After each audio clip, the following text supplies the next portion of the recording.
Welcome back, Flying Monkey Comics and Games fans, to our latest Overpower card game video, where we are today going to be opening the all-new Overpower starter decks. All four of those, the Overpower Power Card Station, to see what all is included in there. Really cool box with some awesome art on each side. And last but not least, we're going to open the mystery envelope to see what kind of promos and special stuff Lazarus Rising Games was gracious enough to send us as part of their awesome Kickstarter. As always, if you're looking for any of the items in this video, please make sure to check out our website. Give us a call, send us a message. We have plenty of product in stock and are excited to get it out to you. Let's get started. This is actually the first time that I have opened any of these decks, so I am really excited to check these out. My first time looking at the rule book. New power card icons, the new function icons on there. We've got the phases listed down there, which is excellent. And one of the first things you see there is the astral plane, which is kind of a newer rule to the re-release of Overpower. Excited to dive into the Learn to Play rule book. The only real major difference between this game and the original game that's hugely different is the mulligan rule, which says that the player who goes second in the game is able to mulligan one card from their hand by discarding that to the bottom of their deck, I believe, and drawing another card on the first round of the game. Good way to prevent dupes, things like that. In practice, when we played with those rules at the OP Cup, I saw a lot of people, and I personally tried to go second that first round as often as possible to prevent that dreaded dupe that we often saw. So, very cool. New rulebook in hand. It's so much fun. Let's take a look at the cards today. Our first deck here. So, the Time Detectives.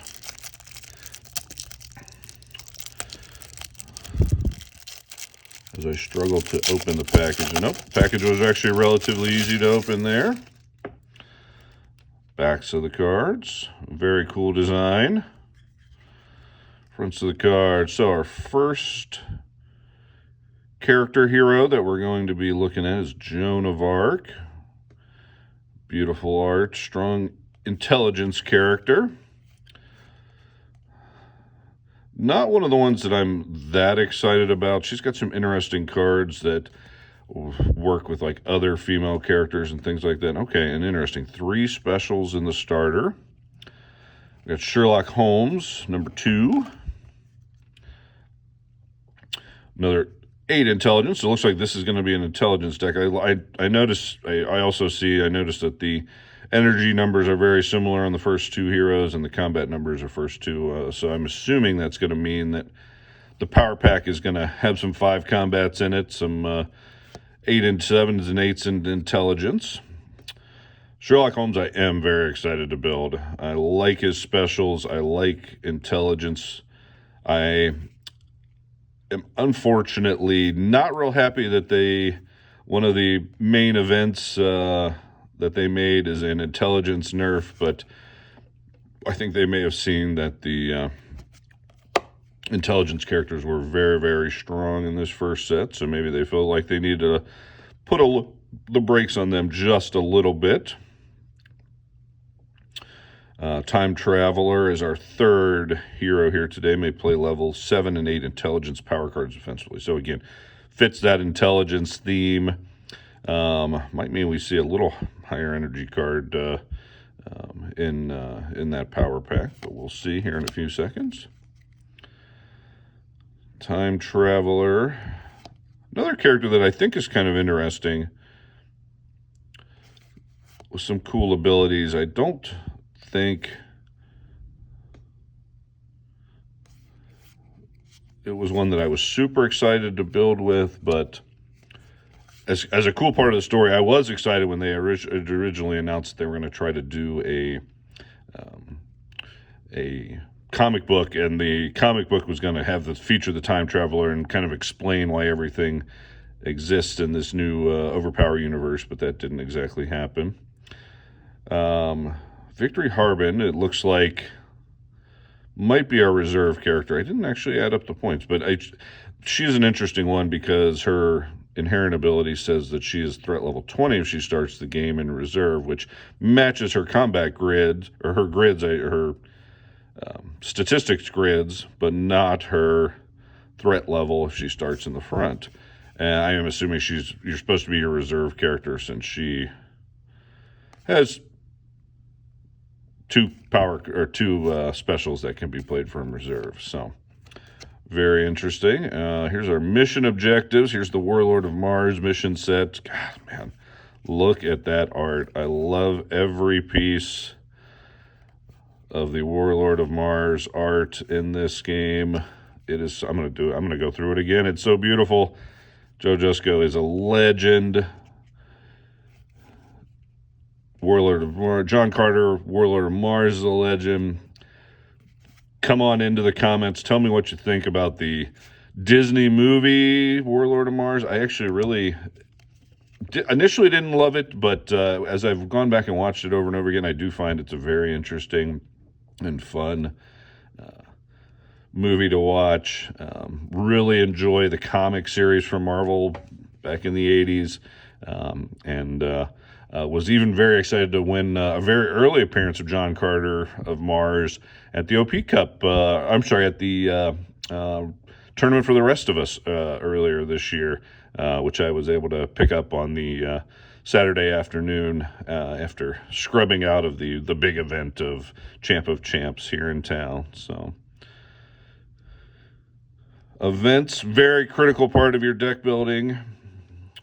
Chosen character may be shifted to any front line. Oh, interesting. So being able to shift everything onto one character for a turn, very powerful effect for the turn, especially if the character is one of your heavier defensive characters. Maybe they have avoids, maybe they have a higher place power cards, things like that allow them to defend for a turn, maybe save some of your guys who have taken a few hits kind of situation. Again, just that beautiful Joe Jusko art on there. Player discards any duplicates of these cards placed or in hand into the dead pile. Oh, very cool. So discard 3 cards. If they end up being dupes, you have to lose the dupes as well. Very interesting, unique card. New effect that we really haven't seen before. Search for a card, may not be a duplicate. Basic and Training Universe card bonuses count toward venture total and are placed in the astral plane this battle. Another very interesting effect. Something changes the rules, breaks the rules a little bit from what you've seen in the past, which is always an interesting take on things. All right, so here is our power pack. As we thought, some 1s, 2s, and 3s. I believe pretty much everybody could use those. I should have kept the heroes out, and I'll do that going forward as we look at the power pack. And then we've got some 1s and 2s there. So it looks like we may be doing 3 of each of the power cards, which is an interesting choice. Not how I typically deck build. So there's some 4 combats, some fun. Yeah, look at the very cool art there. There's your 8 intellects, your 7 intellects. Again, this is a hugely strong intellect deck. You knew you were going to have 7s and 8s throughout the wazoo, so that makes a lot of sense. The 6s do as well. Beautiful, beautiful. There's some 4, so very heavy on the intelligence power cards. And there's a 3 as well. Man, that's cool art on the 3. Very cool. All right. And so one of the things that I believe are just included in the starter decks are our basic universe cards, allies, and training cards. So these allies see a lot of play in the old version of the game, and I assume still will continue. But the basic universe and training cards have kind of been much maligned. throughout the years, and there's been a lot of questions about why they were included. We do still have the home bases that allow you to have a stack of these on the side. There's a training one and a basic universe, basically a armory one as well. But those are included here as well. Still, nothing. Man, look at the art on some of these. I love that there's like Alan Quartermain, a great way to get him into the set outside of having a full character roster for him. Queen Guinevere. Some more Joan of Arc probably art there, which is really cool. Some Robin Hood art. Very, very cool. And we'll make sure to check out our other video on how to take these starter decks and as quickly as possible make them ready for some competitive play. A lot of the things we're going to talk about, I think the decisions on what cards to take out, most of them are relatively easy. These 5 cards here are probably going to be some of the things that we take out and put some new things in, but lots and lots of questions of what new specials, what new changes we make to the power pack and things like that in that video. So we will have that linked in the description below. Make sure to check that video out as well, so you can be taking your brand new starter deck as quickly as possible and hopefully winning some tournaments with it. So awesome stuff. Let's put those away. I very much enjoyed that first deck. Time Detectives looks like it would be a fun deck to play. I definitely want to play an intellect deck. A couple of the characters that were most exciting for me were intelligence characters, and I cannot wait to get those built up. Let's dive into deck number 2, Ungodly Powers. I did get a couple of the decks from New York Comic Con, so I had the opportunity to look through a couple of these ahead of time, and I know they released them as print and plays as well, but this is the first time that I have looked at these. I wanted some excitement, some interest in opening everything as we went through it. So, like with you, I've looking at these for the first time, so I am enjoying this. There's just a huge smile on my face. I cannot stop smiling about how cool it is to have Overpower cards back in our hands. Zeus, 8 energy. So I'm going to assume that this is an energy deck, but man, Zeus is stacked as he should be, right? So 23 threat level, the biggest one we've seen so far. Duplicate Thunderbolt special. So hopefully there are 2 Thunderbolt specials in the starter. I would hope that they did that for us. Otherwise, we'll have to check and see what it's going to take to find another one of those.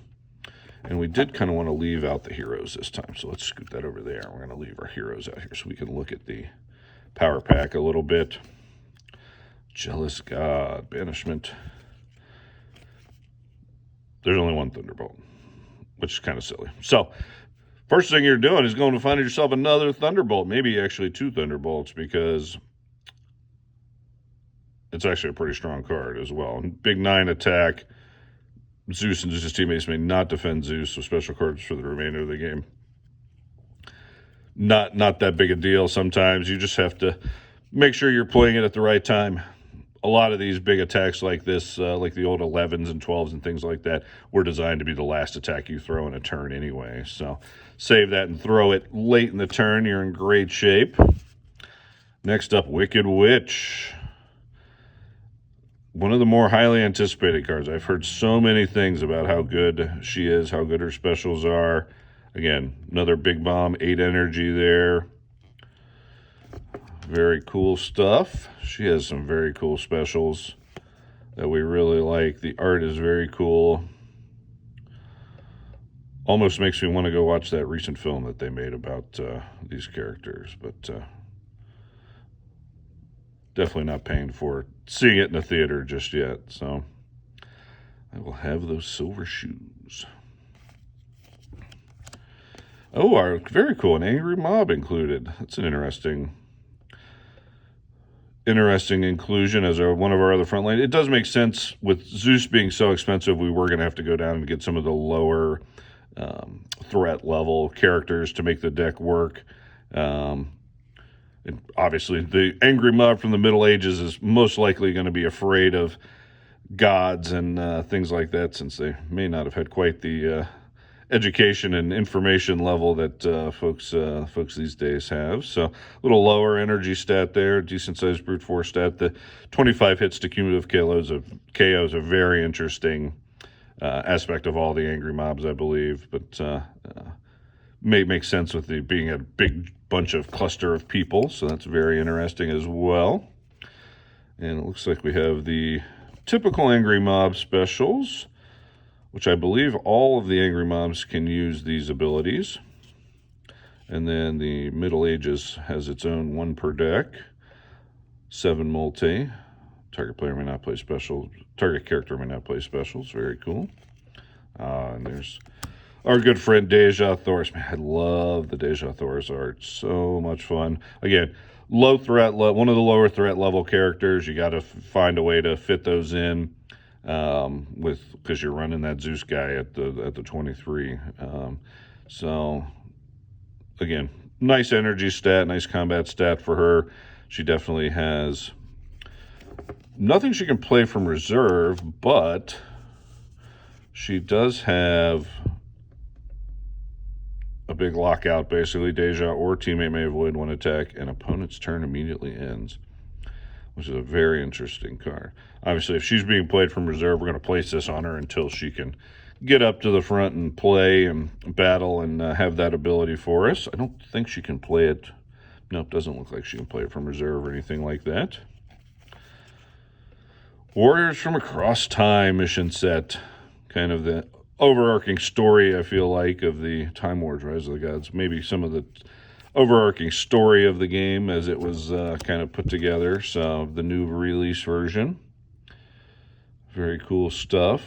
Universe card slot on each player's frontline characters. They may search for the draw pile for an ally and place it into those slots. Interesting. That is so interesting, actually.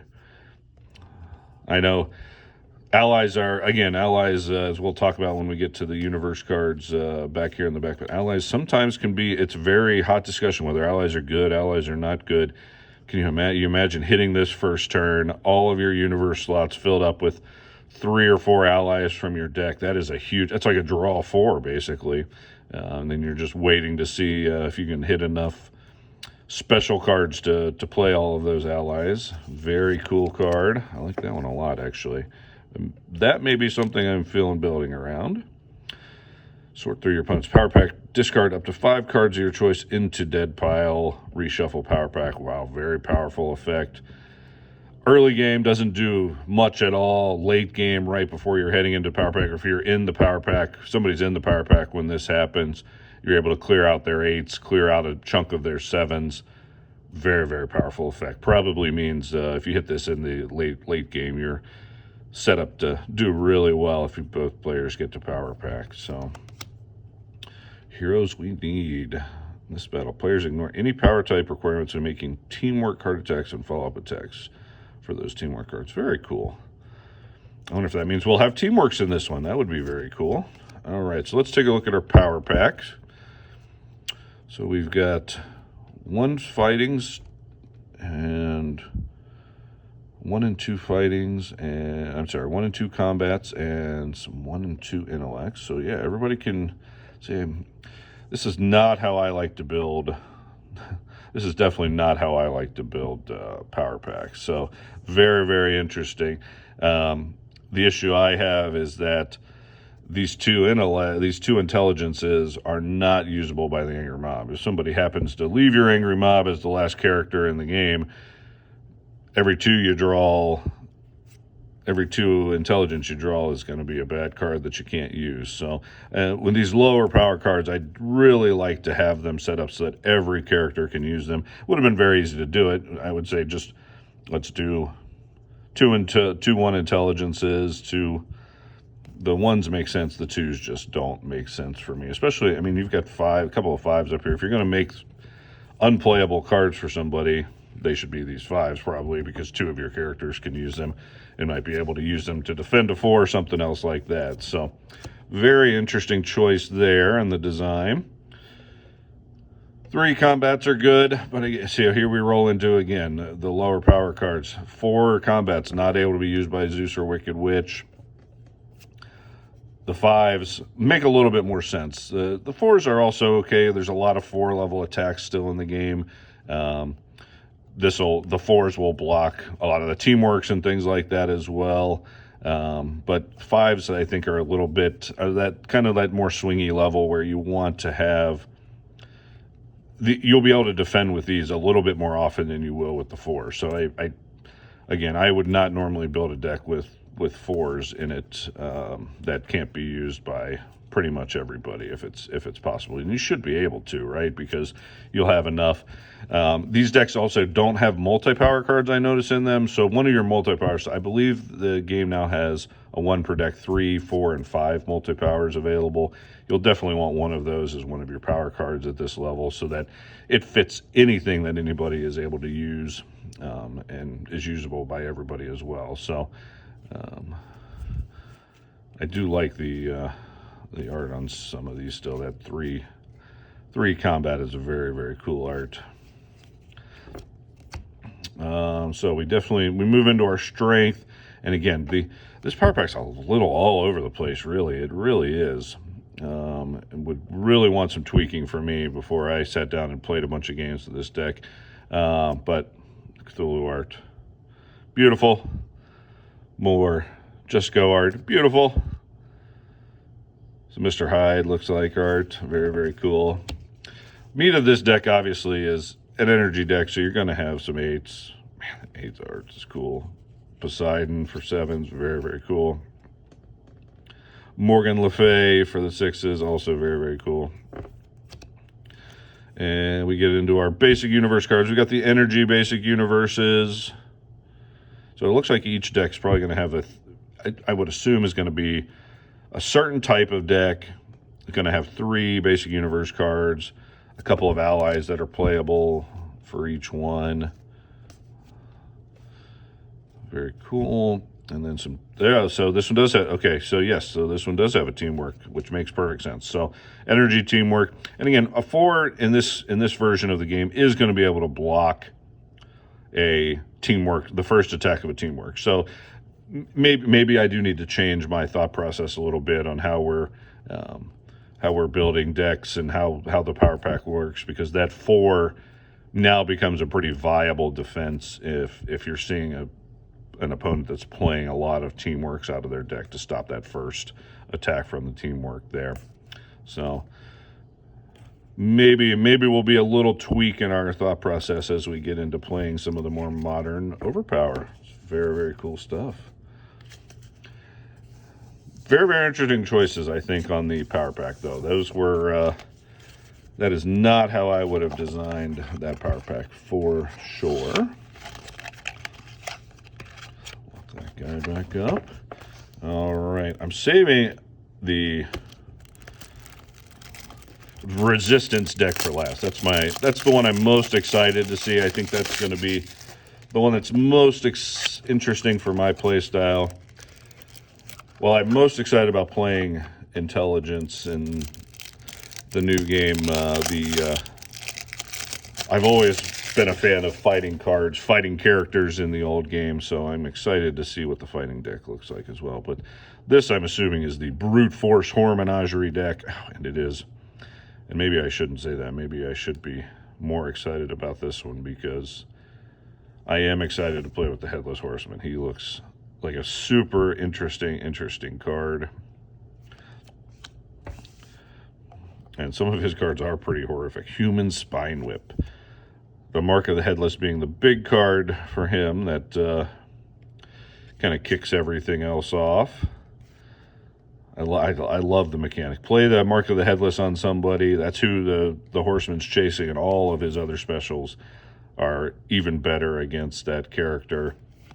Have extra effects against that character.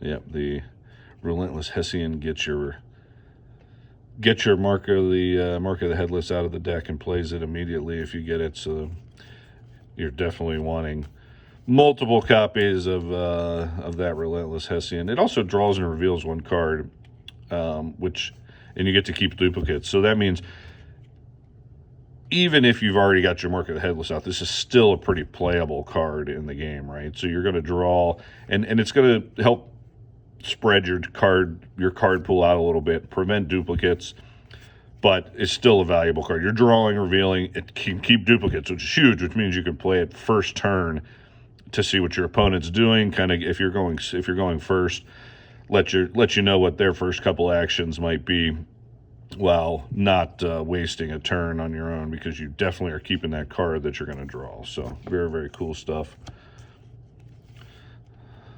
And if you can somehow maybe shuffle your Mark of the Headless back into the deck after you've played it the first time, would be really, really cool as well.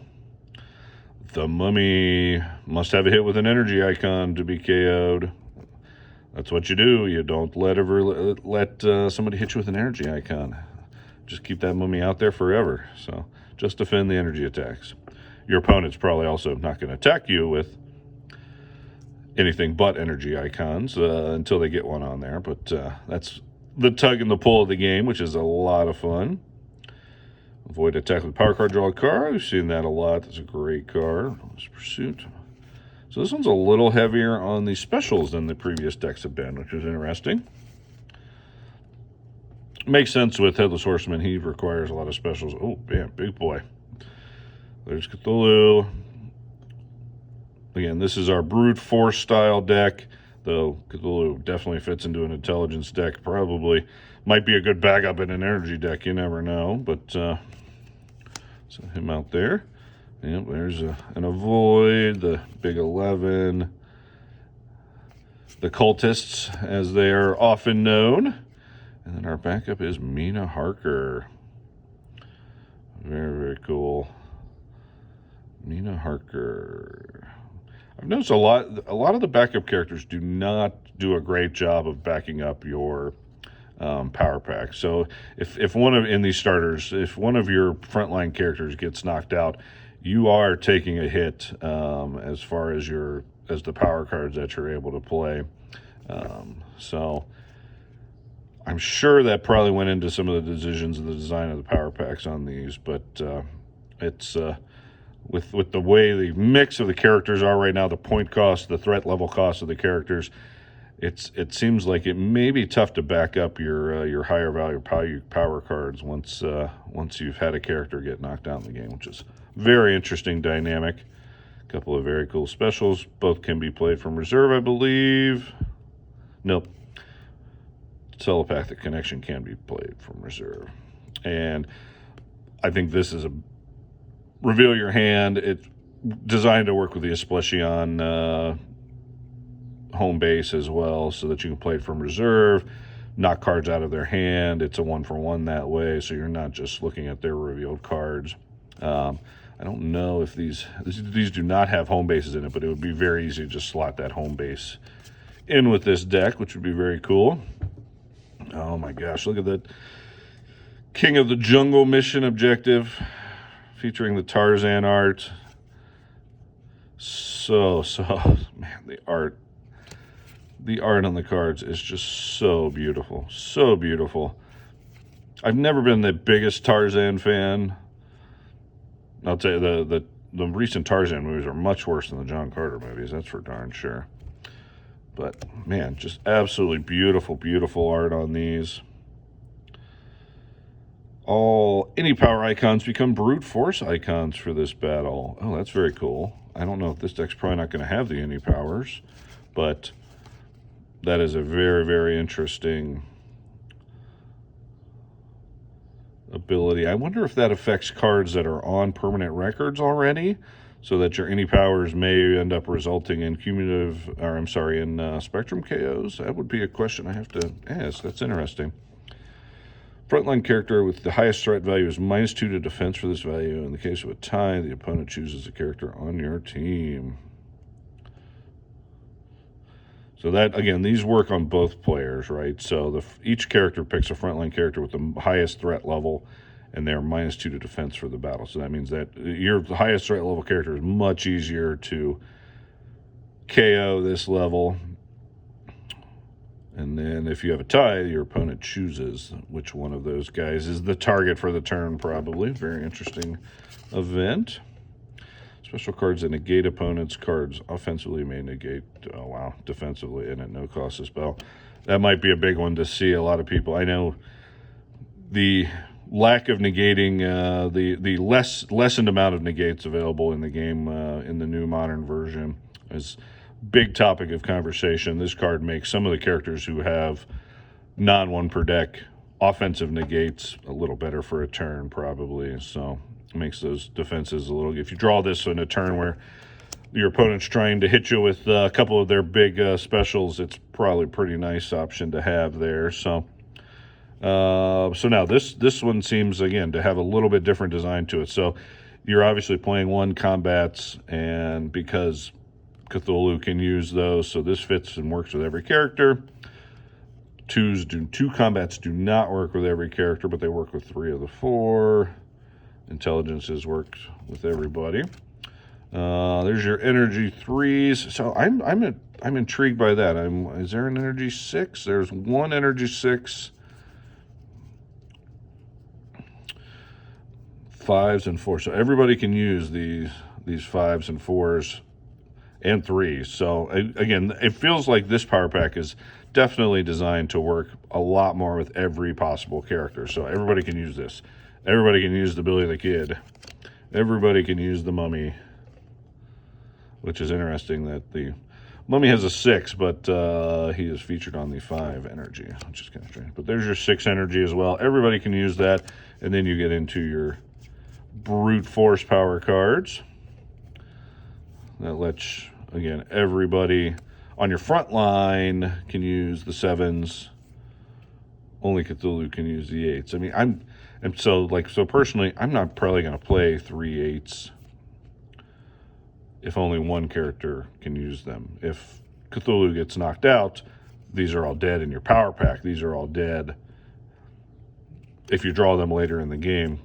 Kind of concerning, right? So very interesting design of the power pack. So I have to I obviously think the purpose was probably to get as many copies of get 3 ofs for each of the power types into these starters as well. So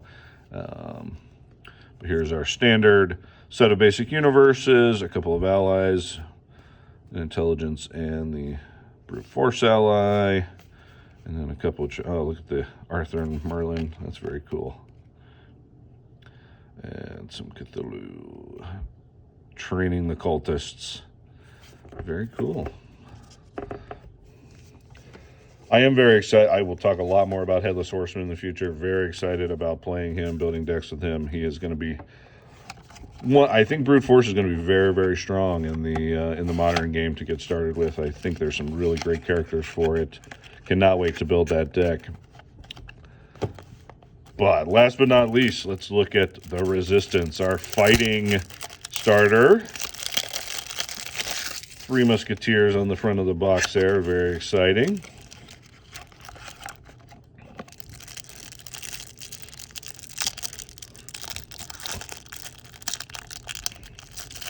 And yes, as we thought, Zorro, one of the 8s. He's beautiful. If you haven't seen some of the alternate art cards for Zorro, his hero cards are just off the charts cool. So Zorro's our first character here. Quick strokes makes sense. Level 7 fighting. I always hated it when they did. Especially the 7 specials in the same kind of power type as the character's main ability, because you're basically then only going to be able to use that to try to cumulative KO versus being able to spectrum with it. So I always hated that those design choices when they were made. So little venture nonsense there. Nice little brute force intelligence attack to kind of vary things up a little bit. Like I said, this give me Zorro's horse kicking somebody and make it a brute force attack, right? Or make it... he's also a high intelligence character. Make it secret plans or something like that and make this an intelligence attack. So just vary it up just a little bit so that he's just a little better, I think. One of the other guys, so you'll see, this is the brute force deck that I want to build, though, is John Carter of Mars.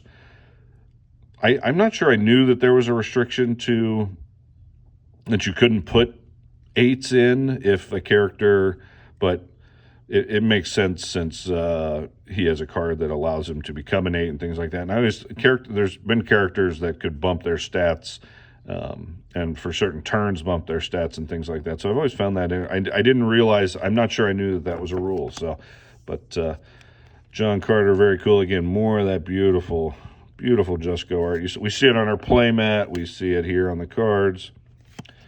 Just absolutely fun stuff. May not be attacked by a card with combat or brute force for the remainder of battle because he's so smart. Oh, superhuman endurance, though. Level 8 any power attack. Again, or yeah, make that big special card attack an 8 any power. I like that much better than making it a matching power type for their best stat in the first place. So now I don't think it's the same with Leonidas. The Leonidas 8 special, which allows you to block and attack, that card's great, obviously, and makes sense that it's also a combat card. So, 3 Musketeers cannot be Spectrum or cumulative KO'd with teamwork cards. Love this guy. One of my most exciting things to build with out of the new deck is these guys for combat as well. Absolutely love some of their cards. Love that ability. Love how everything's looking there. And John Carter's an interesting choice for this deck, because I thought this was supposed to be the combat deck, but he's a brute force character. Because we didn't get we don't have the card that makes him I'm not sure he has a card that makes him a high combat character. Level 5, intelligence attack. 7 combat. 5 any power. Love all 3 of these. Cannot wait to play with that card. He's going to be so much fun. They're going to be so much fun. Love the art on them. Love some of the alternate art stuff that we've seen for them too. So, numerical special cards from reserve. So if you have to place a card on Billy the Kid, you don't feel too bad about it because he can play those, or you can play his numerical specials from reserve. Or if you draw it first turn and he hasn't or you draw both of his specials first turn and you have to place one and use one, you're able to do so, which is pretty cool. So Billy Kid, I think, will be a big reserve character. Being able to play those specials is a big deal. And I think that's one of the reasons why combat's going to be hopefully pretty solid, is because they have that really strong backup character. And a couple of specials. The Call of Cthulhu mission objective set. I love the art style that they went with this. Great job by the artist. Very much reminds me of the art style that's used across the Lovecraftian mythos that you see on a lot of stuff. I mean, Cthulhu and Lovecraft is probably one of the most, outside of probably Lord of the Rings, I mean, it might be second to Lord of the Rings as the most game designed and game created property that's ever existed. You see so many games, so many card games, so many board games based on the Lovecraftian mythos and everything there. Obviously, it's because it's in the public domain, it's cheap, you can make stuff with it, and it's so interesting on top of it. So, but this definitely echoes the art style that you see in a lot of those games, a lot of those 1920s, 1930s style arts that you see running around. +2 to action. Each player may choose one for +2 to actions if chosen that character is -4 to their cumulative KO. Oof, that's a desperate gamble for desperate gamble for sure. Hits with an intelligence. Okay, so here's the hits with the intelligence icon. Do not count toward venture total this battle. That's a big negative. You draw that against an intelligence deck, you're betting as many ventures as you possibly can, because you know that they're hits aren't going to count towards venture for the turn, and you're probably going to win that round pretty easily. Don't like the design of losing to events in certain situations, but has become part of the game for sure. Top 2 of your draw pile. Choose to shuffle it in your draw pile, discard it in the dead pile, or keep it on top of the draw pile. Oh, very cool. Kind of a look ahead type situation. If you maybe avoid some dupes next turn, or maybe you've got a character that's been KO'd that you can avoid drawing a couple of their cards possibly for the turn. So let's check out our power card selection here. All right, we have some Brute Force. So this, I think this one's going to be another messy-ish, it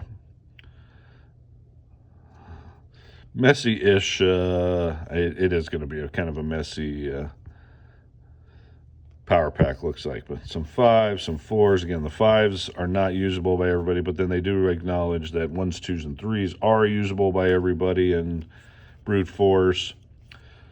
Yeah, so the 4s are not usable by Billy the Kid when he comes up in front too. So again, a little messy. Again, low energy values. You expected that. We've got the 1s on Zorro, the 2s on John Carter and Three Musketeers. Billy the Kid's got a little more energy with his pistolet, his pew-pew, as they say. Intelligence cards are good, so you got everybody can use those, 3s, 4s, and 5s, except for Billy the Kid can't use the 5. But and then we've got our fightings. And again, the discussion about how many 8s you play when you only have one 8 character. As soon as Zorro gets knocked out, these are dead. Not only for if you draw them during the game, but if you draw them out of your power pack. So, man, that art is phenomenal. I love how the sword is looking at you, glowing. King Arthur, man, that's a beautiful, beautiful piece. Probably might be my favorite King Arthur art, to be honest. That is just absolutely cool. A dragon in the background, sitting on top of Camelot. There's the Three Musketeers, 6. Which again, there's 7. Why not have them be the 7? But I digress. Some basic universes. There are a typical couple of allies and some trainings. It seems like there's, looks like it feels like I've only seen 4 trainings. It looks like each deck has its own 2 allies in it. So there's 2, looks like probably unique allies in each deck. And then I think we've probably had, it feels like we've had 3 unique basic universes in each that match the high grid number for each of the decks, so the theme of the deck. So very, very interesting.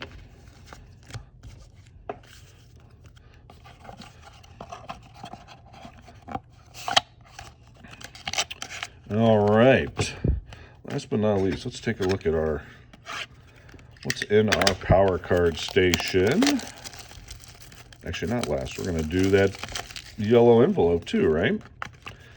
So power card stations apparently have been, we didn't order enough of them. They're not enough available. Everybody thinks they need many, many more of these. But it seems like you get, if you were to pick up a set of starters, you're going to get 3 of each.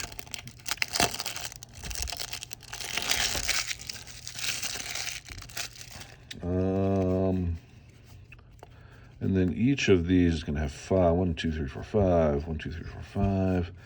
It seems like with the starters, you get at least 3 of each of the level 8s, level 7s, level 6s for each of the matching colors. 2s. Not sure if I remember seeing that Robin Hood one. That's very cool. Leonidas. King Arthur. So it looks like the power pack includes 5 of each of these.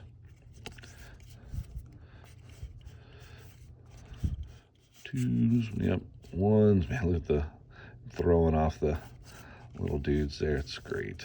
Beautiful art. Headless Horseman, just gorgeous.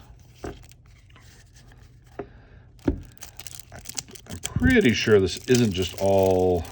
I want to see what exactly the mix of cards is. It's in the back here.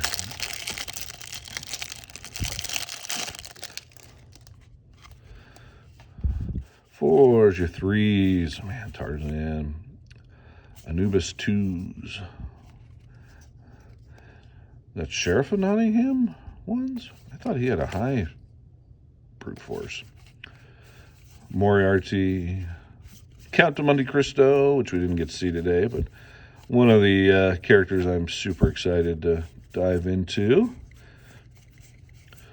Oh man, so that's all our power cards. Okay, so this includes 2 of each of the Lomax, Sir Galahad, Little John, Guy of Osborne, Professor Porter, Queen Guinevere. And again, the allies might actually make sense to have extra copies of the allies. If you're playing that, being able to draw, being able to search your deck and basically slap an ally on everybody, it might make a lot of sense.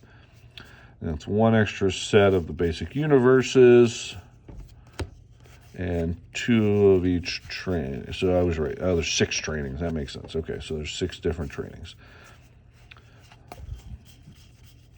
And again, not something that you're going to see a lot of play, especially on the competitive level, in a deck right now at this time, unless they make some new characters that do some different things, or there's some different specials that are out there. So very interesting. Again, I don't know why. I've heard a lot of people are like, oh, I need a power station. I need a power station. I need a power station. I still think a power station is designed to be for drafting. You should probably have 2 of those potentially if you're going to hold an 8-person draft, just to make sure that you have plenty of each power card in case you happen to open a lot of the same types of things. But 2 of those should be enough for a draft. And if you're just building decks at home or building decks for 1 person, I would say probably having 1 of those split between 2 people is way more than you'll ever need. If you've got all the starters and everything, I mean, splitting it 5 ways would probably get you enough just to have enough of those 7s and 8s at the top of your power pack there. So last but not least, let's take a look what's in this promo envelope. And so LRG is doing a second wave of shipment later on, which is going to have a lot more of the promo type stuff in it. A lot of the so this has it. I didn't think we were getting the indie characters, but this looks like it is. I thought we were getting the, this might be the promos. Okay, so this is 2 promo packs here. So we backed the Kickstarter twice from 2 different accounts. So that's why we have 2 of these here, but I'm sure these are going to be the same. So I think the World Legends packs are supposed to be included as well, and so those are not in here. Do this without tearing anything up here. But these are all new foil prints. I think these cards are probably going to feel a little different than the original times they were printed, because LRG obviously switched card manufacturers.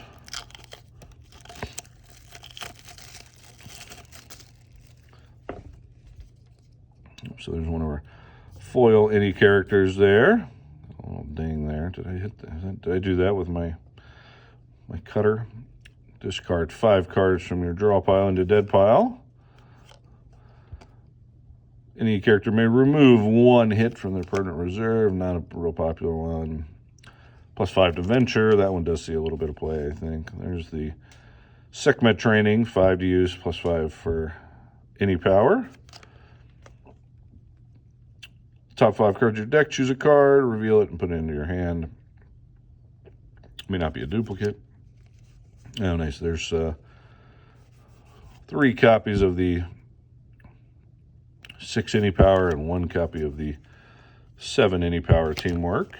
Also very cool.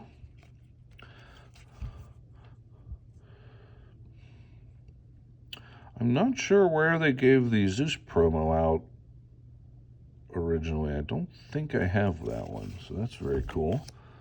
It must have been, I think that was actually at maybe at one of the NAOL events.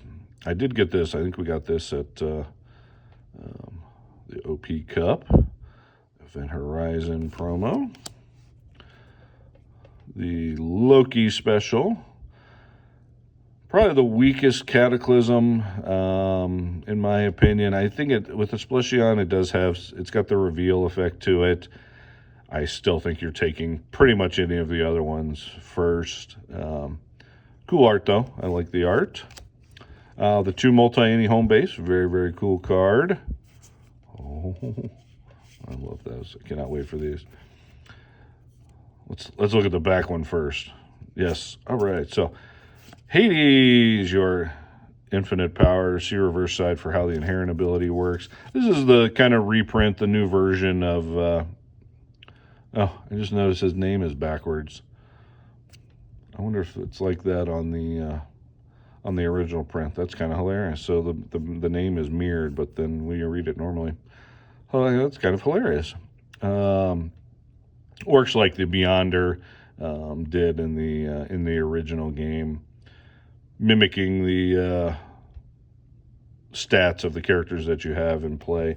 I think it actually is playable in the current model, but you can only play with like the 3 other 16 threat level characters right now. So not a great option, but if you're playing in an event, an NAOL event, and you wanted to play legacy style Overpower, you can toss this Hades in there instead of the very, very overpriced Beyonder. So very cool card. Last but not least, let's check out the Redhead. Oh my gosh. I was maybe the most excited person to hear about this card showing up in the game. I've been a huge fan of The Few and the Cursed for a long time. Felipe is an excellent writer it's been very, very cool since the first Kickstarter to really watch him develop as a creator and see the story really evolve and really pick up. And I think they have really hit a really good stride. If you happen to get a chance to read any of these comics, do so. I believe as of the timing of this video, which I don't think you're supposed to do this because it timestamps things, but they have a all black and white version of some of the trade paperbacks up on Kickstarter right now. So go check those out as well. Go find yourself some Few and the Cursed. There's also a great board game that they've licensed based on this that I really, really enjoy with a bunch of cool stuff. But there is 4 copies of the awesome promo. Playing fighting, guys. Got to have this card in there. Got to have these 7s floating around because they are just so cool. I love it. So that does it for this video today. Again, this is just a second set that we got. It's going to have all the same stuff in it. So, but should I keep that sealed? Probably worth millions of dollars if we keep it sealed. So, but thanks again for watching. Make sure to like and subscribe down below. We need those 100 subscriptions, folks, so that we can start doing some more live streaming here in the store, live streaming our tournaments and things like that. If you need any products, you need any of these starters, you need a power station sometime in a month or so, please hit us up, let us know. We'd love to set you up with some booster boxes, anything like that. And good luck. It's so much fun to have Overpower back. Tell us your favorite Overpower story in the comments below as well. Thanks again for watching. We'll see you next time.